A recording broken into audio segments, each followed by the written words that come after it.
That first of all, you raise awareness of the plight of widows, because in many parts of the world, people don't realise how in other parts of the world widows are stigmatised, discriminated against, so that they're not able to play their full role in society, and that has to stop. And finally, Sherry, millions of viewers are watching this on Zee TV. Your message to all our Zee TV viewers. Well, I'm delighted to talk to Zee TV viewers again. I know that I've been lucky enough to talk to you on many occasions, and I know many of you fully understand about the plight of widows and are right behind our campaign. So thank you for that, and please spread the word. Smashing. Thank you very much. Very kind. Thank you, Sherry. Thank you. When we starting the next one?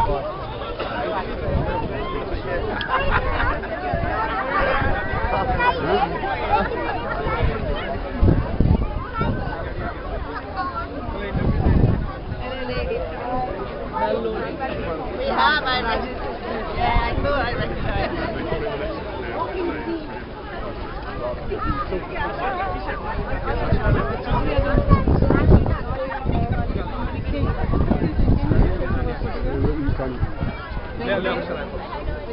Allora fai so. Sony.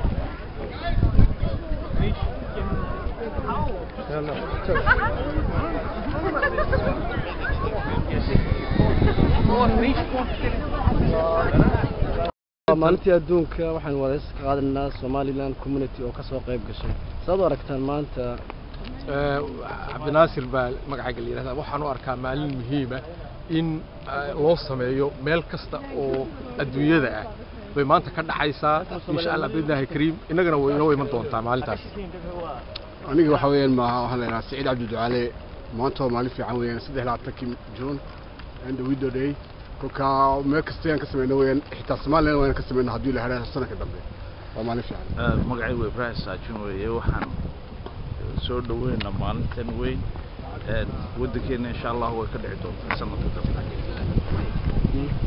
السلام عليكم مقعي وعيد حسن أبو سي مالنتن international widow day waxaan uga soo qayb galnay in si aanu u xusno maalinta macal laakiin badalso si aanu xiriir u la sameeyno qowmiyadahan kala duwan ee ka soo qayb galaya dadka ka soo qayb galaya in high profile ka marka in runtii aad si fiican baan ugu faraxsanahay dad badan baan xiriir la sameeynay in waanan runtii in ku dhiirigelinaya dadka reer Soomaaliland ee qurbaha ku nool inay qayb ka ahaadaan maalmaha laga xuso dalalkooda si ay xiriir u la sameeyaan dalkay degan dadka degan iyo qowmiyadaha kalaba si marka qadiyada Soomaaliland aynu runtii aynu sare ugu qaadno inuu ballaadhno koona walba u gaarsiino oo mahadsan tahay wassalaamu calaykum waraxmatullaahi wabarakaatuh aniga Ibrahim Nuux Xuseen baan ahay waxaan ka soo qayb galay maalinta tan xafladda tan lagu qabtay ee la yiraahdo Widow Days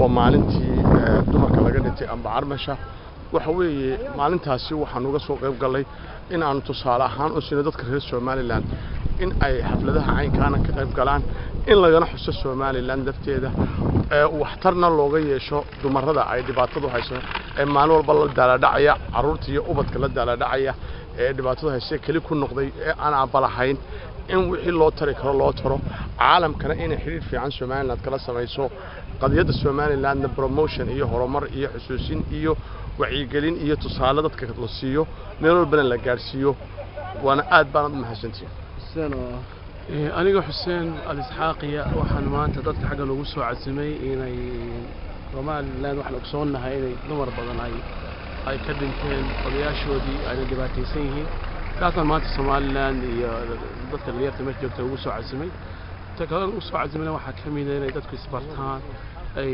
civil society-ga Somaliland ay barato international community-ga kaasoo ah MPda meeshan jooga lorka meeshan jooga inay inta isbartaan iyo si dumarkii Somaliland jooga loo caawin lahaa thank you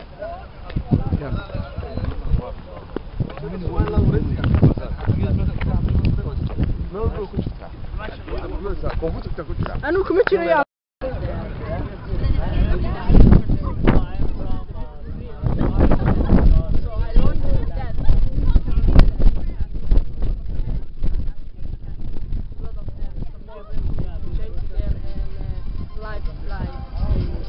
And just one last question, as a woman, do you think, organizations and foundations like Lumba Foundation are doing enough?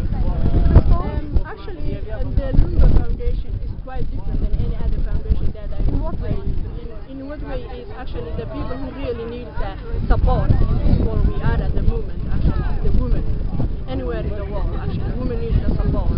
And the Lumba Foundation is the best foundation that I saw so far who actually concentrate especially for widows. And that's what everybody forget most of the time in the rest of the world. And that's why Lumba Foundation is much different than any other foundation. And do you think we...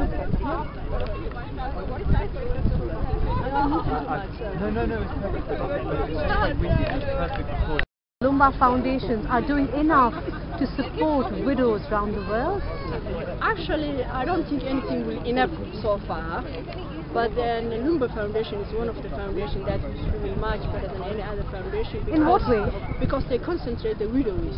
There is no much other foundation in this world who are concentrating where the needs of the widows is.